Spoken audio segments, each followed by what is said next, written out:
Good morning. It's April 10th, 2022 at 8:40 a.m. my time.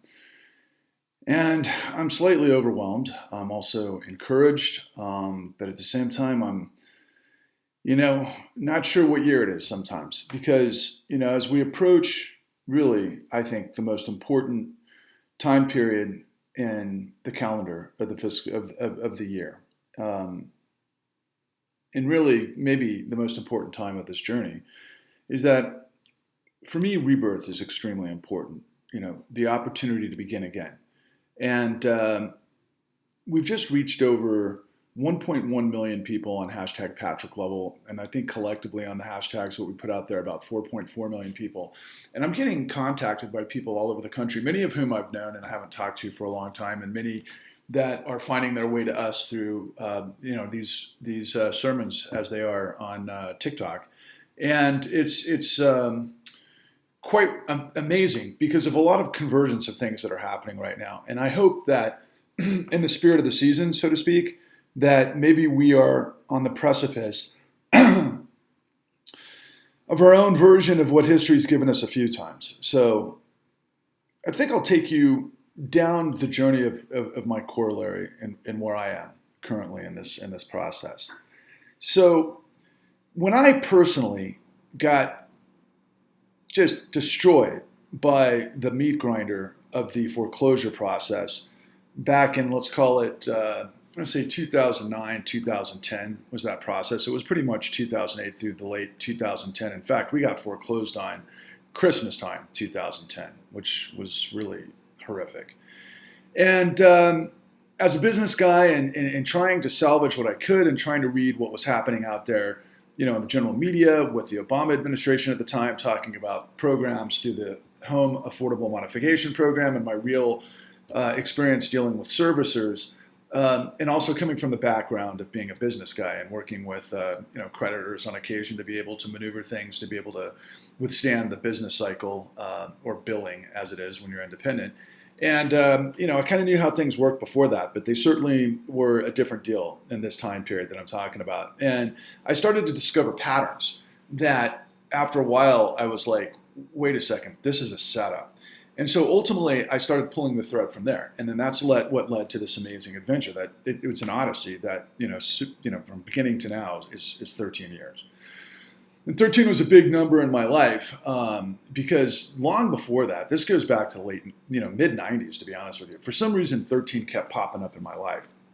And like I'd wake up at 5:13 a.m. I'd have to get somewhere important. I don't know if you've ever had an experience where, something just starts popping up on your radar and you start noticing it. Well, that happened to be the case for me. And I started kind of looking into 13 and, kind of understanding the entire history of why we think 13 is bad luck. And then all of the other actually very interesting, sorts of variables that go into really what constitute the number 13, which is a very powerful number. And, as I went through that process, and I literally went through that process long before anything happened in 2009, and I discovered that 13 means a couple of things that are important to me. It means, on one hand, the 13 principles of God, kind of a guiding process of decisions that we make in our life based on integrity and based on the commitment to, good above evil, right? I mean, really, that's what it comes down to live a good life. And it also means balance and the harmony of kind of like the celestial scope of things. So 13 is a number that always seems to mean, some sort of balance, which is incredible. But as I got down further into my understanding of 13 throughout history, 13 was very prevalent in the American colonies prior to the American Revolution. And as you'll see on the dollar bill and all of the other sort of, the metaphors that 13 had been instilled within the colonies. 13 is all over the dollar bill, for example. It's 13 levels of the pyramids, it's all to the all-seeing eye, which is wisdom. And then, of course, there's 13, talons in the eagle's, 13 arrows in the eagle's talon. And, it's just all over the place. And so what it also means is revolution. So again, to kind of reconfigure, it means the principles of God, balance in the universe, and revolution. We got, Friday the 13th, and the mystique of bad luck came from when the boy, I can't, the guys that were on the Crusades. It's just on the tip of my tongue. Anyway, I'll come back to it. The Masons, or the Freemasons, okay? They ultimately configured a challenge to the crown of France, which was in cohesion with the Catholic Church at that time, and that's why we call it the Roman Catholic Empire, right?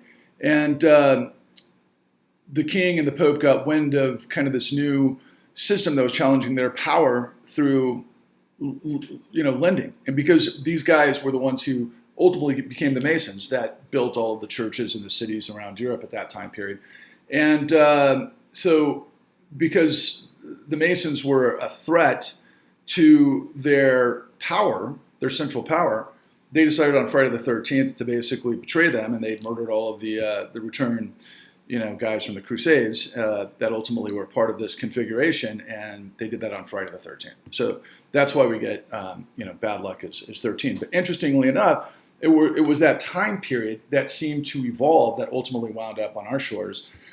So really, you can kind of paint, the Odyssey is from Moses, literally, to the Crusades, to Western Europe and the Masons, to the United States. And when you undergird all of this, in fact, a lot of, the other part of this equation in the deep dive kind of strange mysticism is the Illuminati and all that stuff. But I think that stuff came from, quite frankly, the crown, that there was this, secret kind of cabal of people that were, in play to challenge the power. Well, they were. I mean, ultimately, I wouldn't say they were the Rothschilds, which is where people go. They were free men trying to, through the Masons and the engineering, the architecture, and the Renaissance, and all of those kind of things, create an alternative to central power, which ultimately gave birth to democracy. That's the way I see it. Now, don't hold me to that because I'm not an expert. This is just kind of like, a guy searching for things over the course of time, just, as background to what I'm doing. But I found it interesting because 13 was something that was very integral in my life long before all of this happened. So in 2008, 9, 10, when I'm going through all this madness, I start to pull the threads of all this stuff, and I start to realize, wait a second, this is a concerted scheme within the system of, the servicers and foreclosure mills and the courts and the states and the government and everything else, that it all seems to be interlocked in a way that they were doing something that was just the opposite of what they were telling us.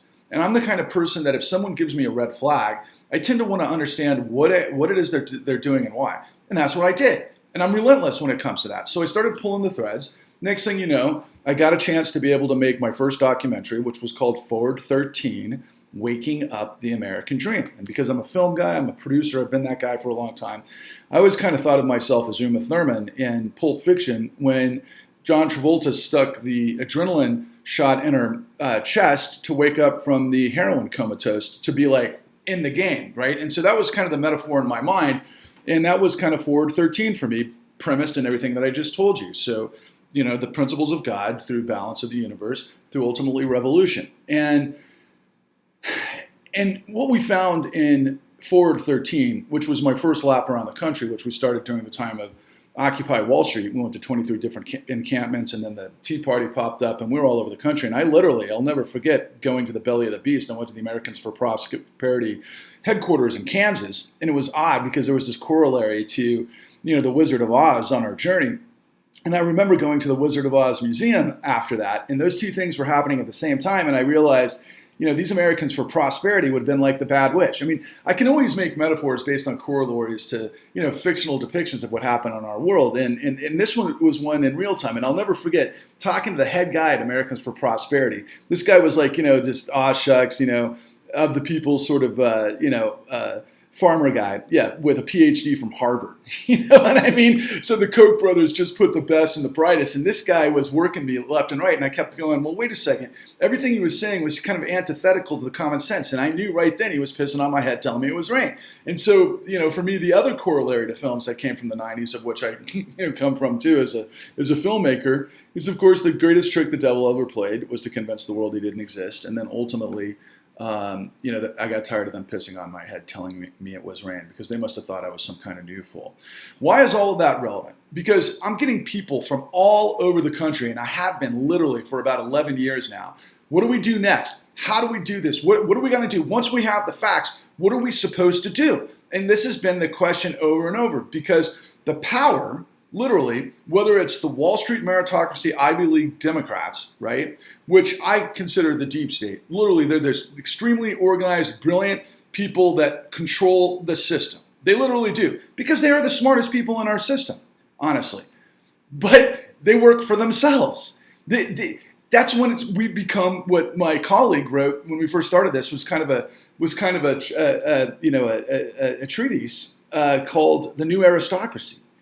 And that means that these people are above the law. Well, because they make the laws. And along the journey, we learned from this great French libertarian philosopher, Bastiat, that when a group of men discover plunder, they create a legal code to authorize it and a moral code to glorify it.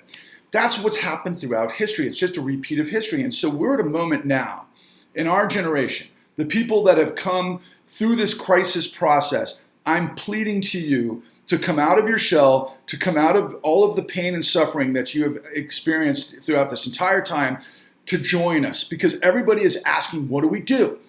I've got the answers, okay? And for some reason, I am the only one willing to bring them to you.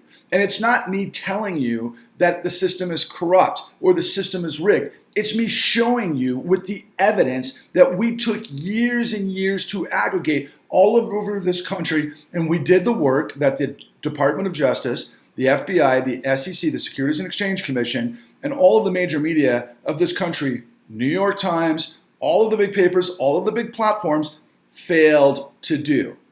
Now, there's a lot of reasons that happened, but I think primarily, if I have an overgirding theory, is it's a confluence of two things. That A, we don't have a lot of bandwidth because everybody's chasing the cycle. So everybody tries to get eyeballs in the moment, but yet they lose sight of what's actually going on and they don't ask the right questions because, quite frankly, investigative journalism, as I've learned personally, and it's been very painful in this process, takes a long time. You can't click your heel 3 times and get, to the truth. And quite frankly, what I've known my entire life, because I am an action sports guy and I, played sports my whole life, there are no shortcuts to success. You do not climb the mountain and get to the peak without pain or without risk. And those are things that make getting to the top of the mountain worthwhile. So I already had that baked into my DNA long before I had to go through this incredibly painful process. And so I'm a family guy, and family is really the most important thing to me aside from the truth. And I put a lot of risk into this whole thing, and I got lucky and I was able to find a way to be able to find the resources to get paid to go do all of this stuff, because that's what I do, because I'm a producer, I'm a muckraker journalist, and I'm also a business guy, and I'm an entrepreneur, which makes me a guy that likes to compete. But I was able to go and put all of these things together, and I did. But it's such a loud, overwhelming universe, then you got to go to the next step. And, and people question my sanity. People who are in my circle, how much is worth it?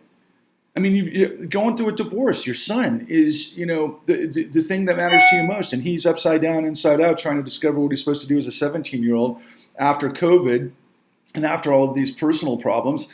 And he's a mess.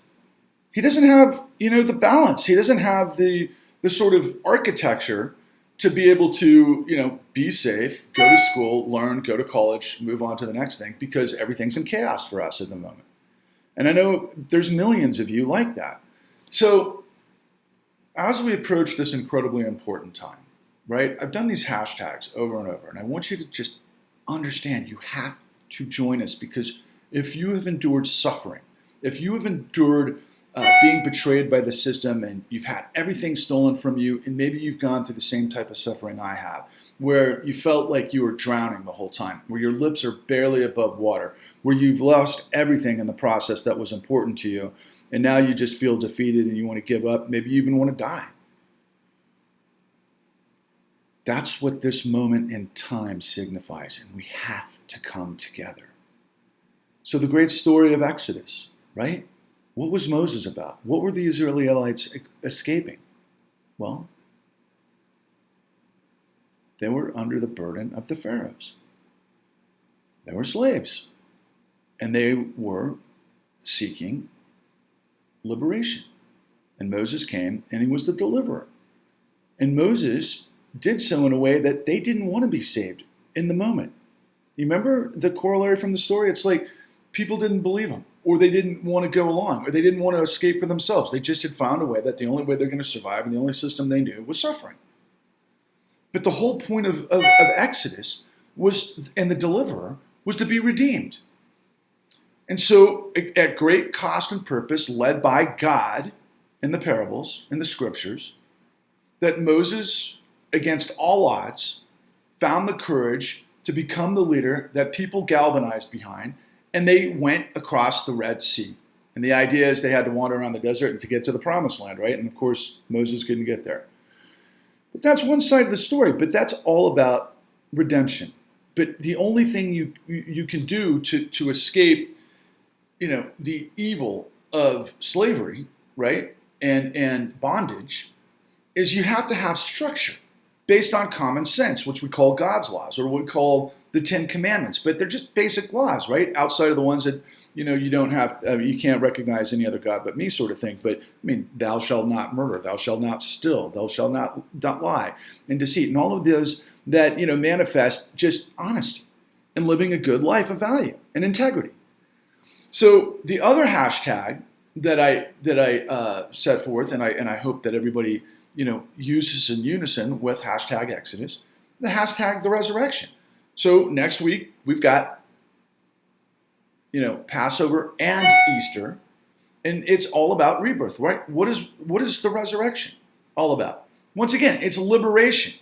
The journey of Jesus was to lift up the downtrodden and purge evil and corruption, is really what the story says to me, right? And then the great sacrifice, because again, most people in the flock will sin or not have the courage to move forward or make the mistakes of easy and find their place to survive within this situation rather than live boldly and freely. But the idea of resurrection is that, once again, you're liberated from this life, but if you live the good life, if you're a believer and you believe and you act within the deeds of the golden rule, then you will be redeemed. You will elevate your soul, and you will be elevated to eternity, is the idea. I don't see anything wrong with that. The notion of, okay, you live a good life, hopefully you'll be redeemed. I hope so. But again, the theme is Exodus to resurrection have the same exact themes. And so that's why we hashtag Exodus and hashtag the resurrection. But for me personally, I also hashtag failure is not an option. Because my last name is Lovell, okay? Jim Lovell was the captain of Apollo 13. And of course, that story was he and his crew members had to work through the problem and miraculously find a solution to a problem that was about to end their lives. If they didn't get all of the parts in the capsule completely reconfigured the right way, they would have the wrong trajectory and they'd be bounced off into space, never to be heard or seen from again. But because they're the guys with the right stuff, who live with great purpose and conviction and integrity, they had the capacity to solve problems. And so the theme here is that Exodus and resurrection is liberation, but failure is not an option. We can sort out any problem that's in front of us, especially given the stress and the pressure. If we put it together, we can find the right tools to fix the problem. And again, by the way, the corollary, 13, Lovell, I don't know. I got to tell you, man, it was always something that hit me, in my conviction, kind of like, wow, well, there's a parable I can sink my teeth into. And then ultimately, the hashtag truth is marching. So among all of the struggles in American history, one that I probably appreciate above all else is the war to purge slavery. Going back to the theme again from the very beginning, Exodus, to purge bondage, right? The Civil War. The North had to come together to fight to the death to break the chains of slavery. And we did it. Why? Because in the American Revolution, going back to the 13 original colonies, we actually purged the autocracy or, King George III because we wanted to be free and dynamic and a democracy. And we came up with something that was like, would never again be under the thumb of one evil leader. I mean, this is the themes throughout history, and this is what we are as Americans. So again, rebirth and liberation to redemption through hashtag Exodus, hashtag the resurrection, to hashtag truth is marching, because truth was our convictions. All men are created equal. And we proved it through great sacrifice of blood and treasure to prevail. And then, of course, we had problems after the fact, but none of us fought in that battle, okay? That was a previous generation that did it, and they won. And that got us to the next level, which was civil rights and moving forward and that sort of thing. And not to mention D-Day and everything that I always like to reveal as other parts of us, not to mention what that led to in terms of NASA. I mean, we've always been a country of pursuit of excellence, even though humanity is flawed, right? It's up to us now. It has to be up to us. And I'm telling you that what we're up against is the pharaohs or King George III, but the thing is, you don't know it because you can't see it, because you don't understand how they came to power. You don't understand how they hijacked the system to invert, pervert, and destroy and betray everything that all of those in our history had come together to sacrifice to be able to create what we are, to give us the opportunity to vote, to live this life of freedom, to do everything else until we got destroyed by it. And it was like a 10-ton, megaton, nuclear bomb to the American dream in 2008. It's not ancient history. It's our system. You can't fight what you can't see. But I've come through this process, 13 years of sacrifice against all odds, where I've lost everything to bring this truth to you. And I am singing from the mountaintops that this will bring us together, and this will allow us to break the chains of bondage yet again. And this is the time that we have to do it. There are situations right now all over the country where people are finally coming together. I'm seeing it now in Florida and New Jersey. I've got cases in Washington and California. In the midst of all of this other stuff with Russia and Ukraine and all of these battles for the midterms and everything else, you got to understand, whether it's Obama's side of the Democratic Party, which covered this up, that led to Trump's side of this equation, and Trump has been up to this his entire career. Those are non-choices. We have got to come together as a populist movement.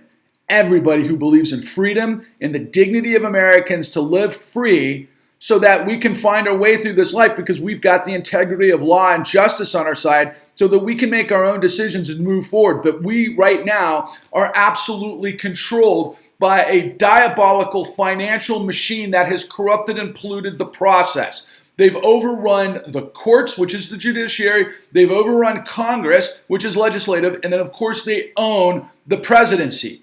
The financial system owns everyone, but they didn't earn this money by creating a situation where everybody thrived and it was a rising tide raises all ships. No, it was smash and grab. It was looting. It was a massive criminal enterprise that destroyed tens of millions, that the courts literally allowed this insane documentation fabrication to illegally foreclose on tens of millions of people. It's playing out right now, where Elizabeth Warren and Bernie Sanders are talking, well, not Bernie Sanders, but Elizabeth Warren and Senator Sherrod Brown are once again questioning CEO of Chase, Jamie Dimon, about robo-signing as it relates to credit card debt. Look, the robo-signing madness never ended, and it wasn't just MERS, the mortgage electronic registration system. It's become ICE. It's just theft in a way that you can't see it. And so innocent people by the millions got set up and knocked down, and they have their property stolen, which in the United States, the pathway to the middle class mostly was through real estate. It used to be through all of the different industry that we had in the work after World War II through the 70s, but then we killed the golden goose. It is time to redeem ourselves. It is time to come together as a nation to once and for all purge corruption and redeem ourselves in the process. And who am I? I'm Patrick Lovell, and it's what I do. Onwards and upwards.